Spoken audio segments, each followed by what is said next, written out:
Austin मध्ये अशी एक जागा आहे जिथे पोहोचल्यावर काही वेळासाठी खरंच विसरायला होतं की आपण टेक्सास मध्ये आहोत. पण या जागेने मला एक गोष्ट तर चांगलीच शिकवली. बॉस्टन मध्ये ट्रेकिंग करणं आणि टेक्सास मध्ये ट्रेकिंग करणं यात जमीन आसमानाचा फरक आहे. सो आज तुम्हाला घेऊन चालले ऑस्टिनच्या या रिव्हर प्लेस ट्रेल आणि इथल्या आयकॉनिक पेनीबॅकर ब्रिज वरती.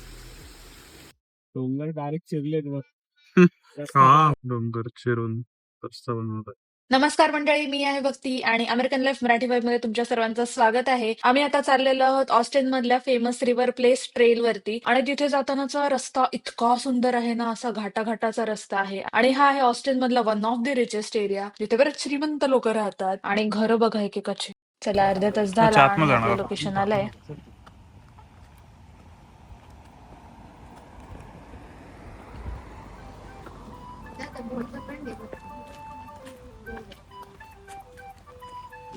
भेटतो घोड, मला वाटलं उलटा. बिवेअर ऑफ स्नेक.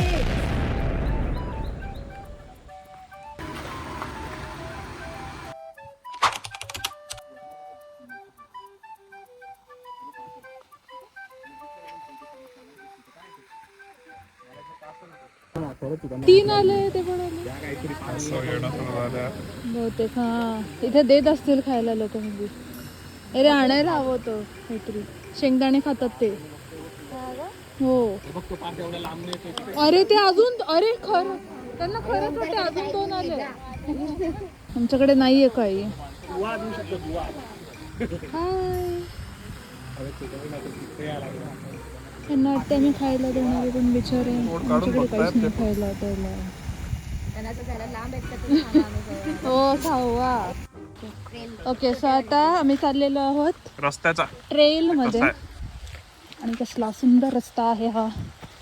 खाली हे वुडन प्लँक्स आहेत, वुडन ब्लॉक्स आहेत. अरे वा.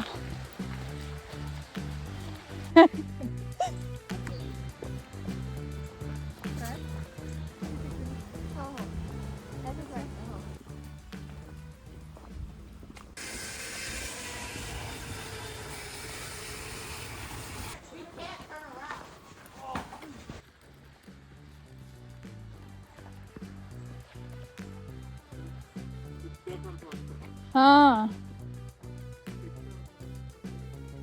मला तू हा पिक्चर आठवते. आम्ही आता रिसेंटली बघितला ग. काल. म्हटलं तरी साऊथचा आहे. हा. तो इन्सेप्शन सारखं अच्छा. गोल गोल गोल गोल गोल गोल तिथे देत असतात. ओके, नाही सुमेध, चकवा चकवा. तो फायनली एक तरी प्राणी सापडला आम्हाला. कुठे गेला? सरडा.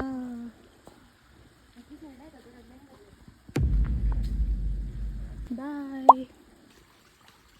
ओके, सो 2 मोठ्या ज्या ट्रेल्स होत्या त्यापैकी आम्ही छोट्या ट्रेलचा रस्ता निवडलेला आहे आणि तिकडे चाललेलो आहोत. लेट्स सी ह्याचा एंड कसा आहे.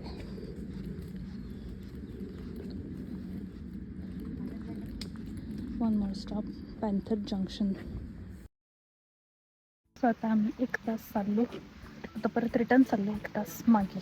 बॉस्टन मध्ये कितीही चाला, पळा, व्यायाम करा, एवढा घाम कधीच आला नव्हता, कारण हवा कायम थंडच असते. पण इथे 15 मिनिटं चालल्यावरच काही घाम आला. आणि हे कसं परत एकदा आशेने बघतो माझ्याकडे.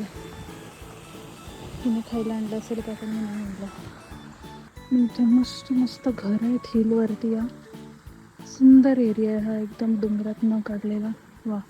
1.5 तास इकडे चालल्यावर मला लक्षात आलं की कंटिन्युअस पाण्याची बाटली बरोबर पाहिजेच, कारण मी डिहायड्रेट झाले. एवढ्या उन्हात आता चालायची सवय राहिलीच नाही. आणि हा आला आता आपला पुढचा आणि शेवटचा स्टॉप, तो म्हणजे पेनीबॅकर ब्रिज ओव्हरलुक, जी ऑस्टिन मधल्या माझ्या विशलिस्ट वरची एक जागा आहे.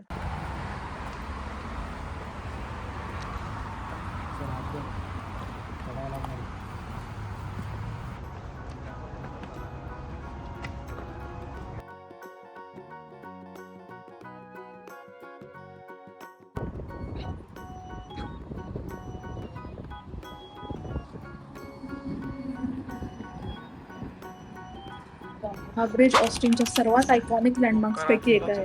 याला 360 ब्रिज असं पण म्हणतात. आणि वरून दिसणारा हा कोलोराडो रिव्हरचा सुंदर व्ह्यू बघा. वाव, मस्त. सो इथे मी तुम्हाला सांगितलं नव्हेच की लोक बोटिंग करण्यासाठी स्वतःच्या बोट सुद्धा घरातनं आणतात. तर तिकडे ट्रॉलीला लावून इथे बोट आणली एका माणसाने आणि ती आता तो पाण्यामध्ये उतरवतोय. गाडी सोडते त्या बोटला हुक निघतं, गाडीवर जाते आणि बोट आत येते. सोबत असं म्हणून सगळं तो पोहतोय तिकडे. हो. आणि हा माणूस पोहतोय. सो गाईज आजचा ब्लॉग Wow. एकदम सिम्पल स्वीट आणि रिलॅक्सिंग होता. आज खूप काही मोठं साईट सीइंग वगैरे केलं नाही आम्ही. ट्रेल आणि माउंटेन वरती फिरलो आणि हा अनुभव तुमच्याबरोबर शेअर केला. मला वाटतं अशा छोट्या छोट्या मोमेंट्स मध्ये ट्रॅव्हलची खरी मजा असते, राईट? आय होप तुम्हाला हा ब्लॉग आवडला असेल आणि पुढच्या फ्रायडेचा ब्लॉग अजिबात मिस करू नका, कारण मी तुम्हाला एका अशा ठिकाणी घेऊन जाणार आहे जिथे आयुष्यात एकदा तरी जायचं स्वप्न जवळपास प्रत्येक भारतीयाचं असतं. आणि हो, जर अजून तुम्ही माझा अमेरिकन भाऊंसोबतचा बॉस्टन वर्सेस ऑस्टिनचा मागचा कोलॅब ब्लॉग बघितला नसेल तर तो नक्की बघा. आय गॅरंटी की तुम्हाला खूप मजा येणार आहे. हा व्हिडिओ आवडला असेल तर एक मस्त लाईक करा, कमेंट करून सांगा की तुम्हाला ऑस्टिन मध्ये अजून कोणती जागा बघायला आवडेल, आणि अजून सबस्क्राईब केलं नसेल तर पटकन करून टाका. भेटूयात पुढच्या शुक्रवारी एका एक्साइटिंग ब्लॉग मध्ये. तोपर्यंत बाय बाय.